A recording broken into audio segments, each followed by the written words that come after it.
Hey guys, how's everyone doing today? Welcome back to my channel. If today is the first time you're seeing my video, I want to say you're most welcome to the huge family. Do not forget to subscribe for being here. I also do appreciate you guys. Lithuania is so cold, extremely cold. It's a beautiful Sunday afternoon, and today I decided to just come out here to make this video about studying in Lithuania and how you can be able to come to Lithuania. So I don't know what has been happening, because throughout this year I haven't said not a word about Lithuania, and a lot of people have been trying to reach out to me, right, left, back, front, and to be candid, I haven't really said anything, because for me the year just started and I am taking my time to understand what is happening. And apart from that, I need to understand like the policies, if things have changed, if things are still the same.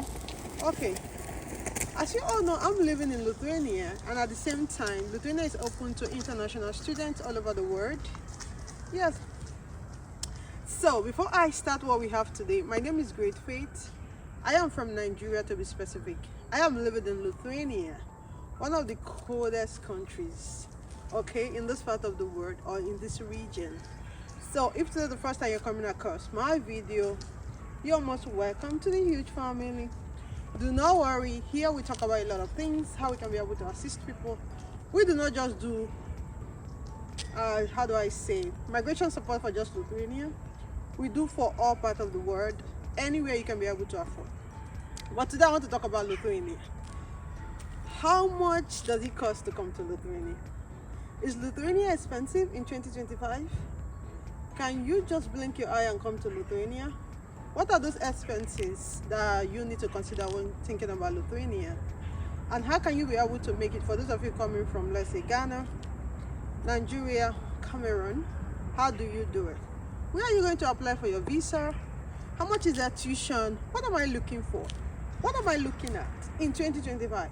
So that is going to be the purpose of this video today.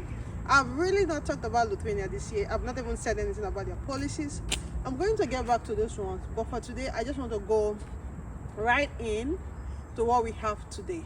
Coming to Lithuania in 2025 as an international student, be it masters, bachelors, PhD, vocational studies, you want to come to Lithuania. What are you looking at? This is the main question. How cheap is Lithuania? Okay, let's dive right in, because it's cold. Let's answer the questions, and after those questions I'll be waiting for you in the comment section. Drop it, I'll answer it, and I'll tell you how we operate, and that's it. Okay, now let me start from the first and foremost. How are you going to be able to come to Lithuania in 2025? This is how it works. First and foremost, you're going to contact a university. After you contact a university, you try to apply to this university. Now, applying to the university, if you're coming from Nigeria and you want to apply for bachelor's degree, make sure you have what they call post-secondary school certificate, which is simply maybe HND or OND, because that is what you're going to be needing. In Lithuania, for Nigerian students, WAEC is not enough. They require you to have like a post-secondary secondary school certificate, which is to say that they want you to have like a certification after you finish from secondary school. Did you do like any additional training or certificate at least for 1 year? So people that have HND degree, even if you did it for 200 years, they don't care. It's considered as advanced WAEC, which means you have to add the HND to that WAEC to enable you to apply for bachelor's. A lot of you are going to be asking me, you cannot use your HND certificate or your OND certificate to apply for masters in Lithuania if you're coming from Nigeria. It is not possible, it's not going to work. And as a bachelor student, you cannot be able to come with your family. But for masters, you cannot come with the family together as a dependent. But when you enter as a master's student, you have to meet up with some criteria. You can be able to invite your family or to bring them over, okay? Because they need to see what kind of job you're doing, the square meter of the house where the family is going to stay, what's the capacity that I can handle, what are you doing, all of those things is applicable to PhD students. So in a nutshell, PhD and masters can be able to bring a family, while bachelor's is not doable now. So those of you coming from Nigeria, you are going to need HND or OND to be able to do this. Now this is peculiar to you guys. If you're coming from Cameroon, you don't need it, you just need your O level. Ghanaian, Australia, they are not asking for that. So the specification depends on the university, the course you want to do. But for Nigerians, BSc postgraduate is mandatory. All right, so I think we've established this fact. So apart from that, you're going to apply to the university platform. Application fee before used to be 100 euros, now it's 150 euros. You pay your application fee, the school go through it. After the school go through it and they are satisfied with your certificate and everything, your motivational letters, they are going to call you for interview. After they call you for interview, you are going to attend the interview. If after everything you pass the interview, they are going to offer you. Some schools are giving conditional letter, some conditional offer letter, some are giving offer letter. It doesn't matter in Lithuania. So once that is being issued to you, the real journey begins. Now, what are you expected to do next? The next thing you're expected to do next is to pay your tuition fee. Before, tuition fee used to be like, let's say, 2,000 euros, 2,500 euros. But because of the influx of immigrants coming into Lithuania right now, the tuition fee is on the increase, which means you can be getting for courses like nursing and IT 4,000 euros. And since it's your first time of coming into the school, the university is expecting you to make a full-time payment. What does that mean? It means that if you're coming directly from Africa, from Asia, from India, you are not permitted or allowed to pay instrumentally. Because most of the time schools are like, oh, we don't know the student, they're just coming, we don't know if they're coming to stay or they're going to leave. So we want them to pay the full tuition fee. So for the first year, it's going to be a full tuition fee. After that full tuition fee is being paid, you send the receipt to the school sees it, and what is the next thing? You start the visa process. For the visa processing, you need to open an online application, and this only can be done in the central portal in Lithuania that is known as the Migris portal. The Migris portal is being used by internal and external applicants, which means that if you're inside Lithuania, you can be able to use it. If you're outside Lithuania, you can be able to use it. So for those of you inside Lithuania, that platform is usually used for if you want to apply for your resident permit, you want to be able to change your resident permit, you want to change employer, any form of documentations, you can be able to do that. So for those of you outside Lithuania, you can also be able to apply on this platform. So you go to the Migris portal and you open the application. When you open the application, the school is going to be providing what they call the mediation letter. When the school provides you with the mediation letter, you go to the Migris portal. You're going to type in the mediation letter. It's like a code. If that code is fake, you cannot be able to move forward in that application form. It's going to tell you that the migration number you've typed cannot be found or something of that error messages, which means it's simply fake. That is how to verify it. If you send it to the immigration that you want to verify it, they are not going to pay attention to you. So simply the way I told you is the way you're going to verify it. Open the application in the Migris portal, try to type in the code. If it is fake, you are not moving no further. It's not going to allow you. So when you're filling out this form on the Migris portal, you're going to see the documentations that you need to upload. For instance, your international passport, you can upload the 32 pages of Nigeria, India, wherever you're coming from. Just upload it there on the passport page, merge all of them together in PDF and upload it. You're going to be uploading the bank statement. So somebody's going to ask me, Lithuania has increased their wage. As of last year, it used to be 924 euros, but for this year is 1,035 euros, which means that they are expecting you as a student to have at least 6,666 euros. So you can even keep it, let's say 7,000 euros as your bank statement. That should be the closing balance. There is no need you put in 3 months, 6 months, all of those things, they don't need it. Just a closing balance of that 1 month. Print it out and upload it there. Also, you're going to be needing your medical insurance on that platform. You have to put it there. Upload it on the place that they said medical insurance. For the accommodation, you're going to be choosing that you're going to be declaring the accommodation when you come into Lithuania, because because it's very important for you to put it there, that you're going to be declaring the place when you come to Lithuania.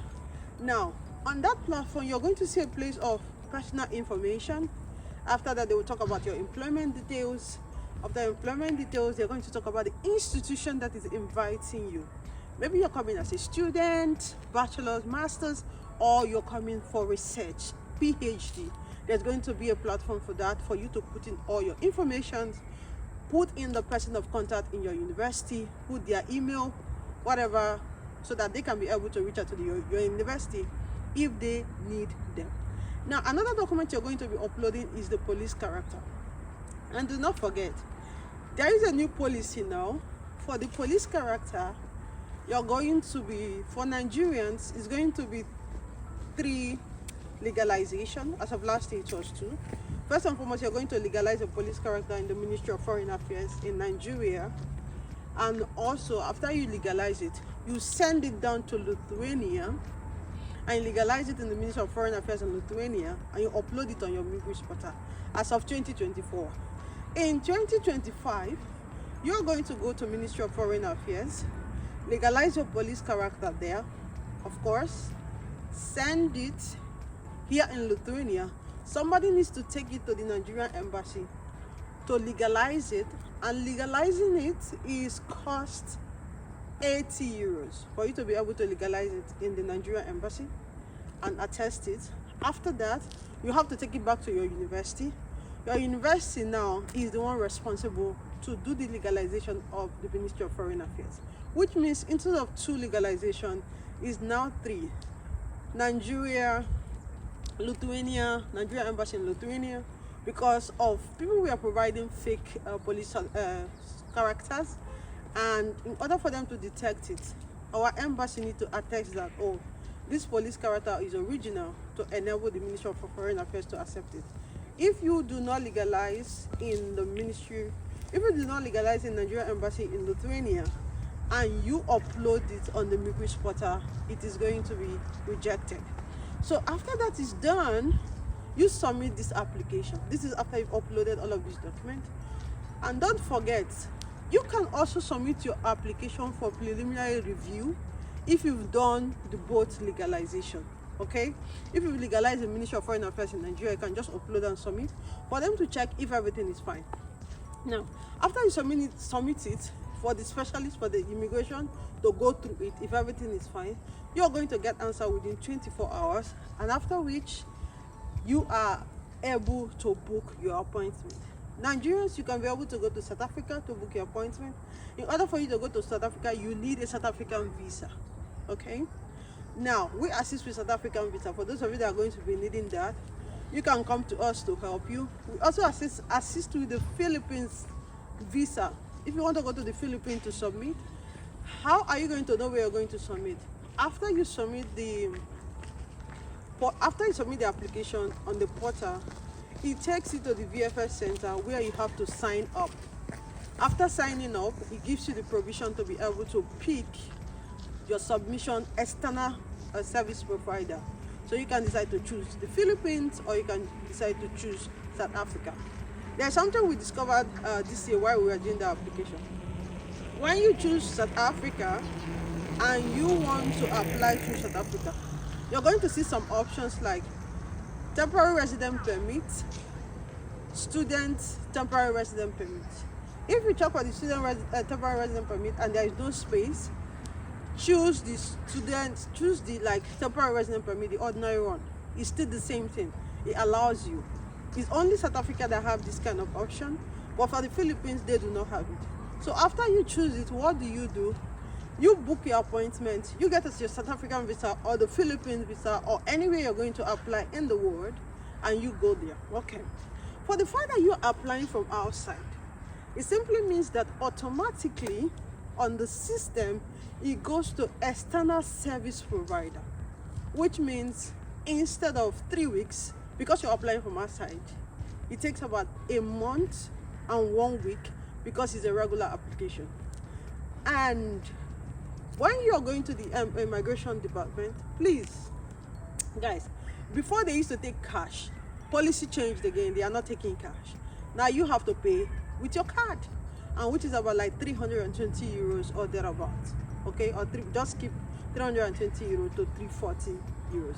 So when you get there, you can be able to pay for this, and after which you are going to wait for your decision. And once your decision is out, immigration is going to send you an email that your decision is out. And for the card pickup, you can stay there wherever you made your submission, or you can decide to go. But the thing is, someone else cannot pick it for you, and immigration is not going to be sending it back to you. You're going to be the one to pick your card, and you're going to be the one to come to Lithuania with it. So guys, that's the entire process. For those of you that want to come to Lithuania, I am open to assist more people. If you want my help, of course, if you want me to assist you. And also do not forget, Lithuania in 2025 is all about you having the finances, and you have to be ready emotionally because their policies changes from time to time. If you're not ready physically, emotionally, financially, do not get into Lithuania. Lithuania is not as cheap as it used to be before. Things have really changed. For the house rent and all of that, we are going to be reviewing those ones in 2025. So that is the information for those of you planning to come to Lithuania this year. I wanted to share all of this with you. It's your girl Great Faith. If you have any questions, hit me up on the comment section. I'm going to be there to assist you guys. Thank you so much for seeing my video, and do have a lovely weekend.